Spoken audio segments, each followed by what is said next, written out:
National highway number 8 પર અકસ્માતનો સિલસિલો અટકવાનું નામ નથી લેતો ત્યારે સોમવારે વહેલી સવારે પાલોદ પોલીસ સ્ટેશન નજીક બ્રિજ પર ઉભેલી ટ્રક પાછળ પૂર ઝડપે આવતો આઈસર ટેમ્પો ધડાકાભેર ટ્રક પાછળ અથડાયો હતો, જેમાં ટેમ્પાના ચાલક અને ક્લીનર ગંભીર રીતે ઘવાતા બંનેને 108 એમ્બ્યુલન્સ દ્વારા સુરતમાં ખસેડાયા હતા, જ્યાં ટૂંકી સારવાર દરમિયાન એકનું મોત નીપજ્યું છે।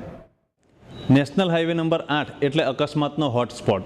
કામરેજ 4 રસ્તાથી લઈને કુસુંબાના ધામડોદ સુધીનો હાઈવે અકસ્માતનો હાઈવે બની ગયો છે। અત્યાર સુધીમાં 100થી વધુ નિર્દોષ વાહન ચાલકો અકસ્માતમાં હોમાઈ ગયા છે, ત્યારે ફરી એક અકસ્માતે એકનો જીવ લીધો છે। પાલોદ પોલીસ સ્ટેશન નજીકથી પસાર થતા નેશનલ હાઈવેના બ્રિજ પર સોમવારે વહેલી સવારે આંતરિક ખામીના કારણે રોડના વચલા ટ્રેક પર ઊભેલી ટ્રકની પાછળ સુરતથી ભરૂચ તરફ જઈ રહેલા આઈસર ટેમ્પાના ચાલકે ટેમ્પો ટ્રક પાછળ ભટકાવી દેતા ચાલક ચિમનભાઈ અરમાનભાઈ રાજપૂત અને અન્ય એકને ગંભીર ઈજા થતાં બંનેને સારવાર અર્થે સુરત ખસેડાયા હતા, જ્યાં ચિમનભાઈનું ટૂંકી સારવાર બાદ મોત નીપજ્યું હતું। બનાવ અંગે પોલીસે અકસ્માત મોતનો ગુનો નોંધી વધુ તપાસ હાથ ધરી છે।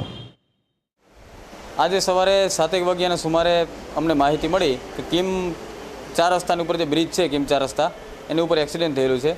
તાત્કાલિક ઘટના સ્થળે પહોંચતા ત્યાં MH04FD 1177 નંબરની ટ્રક હતી, તેની પાછળ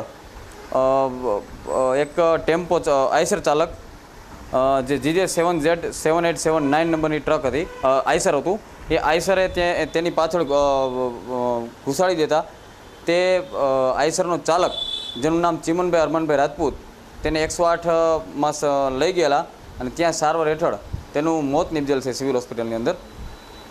અને હાલ સાથે જે ક્લીનર હતો એ સારવાર હેઠળ છે, એને ઈજાઓ છે। અને જે ટ્રક હતી એ ટ્રકના ચાલકને કોઈ ઈજા કે કાંઈ કોઈ તકલીફ છે નહીં।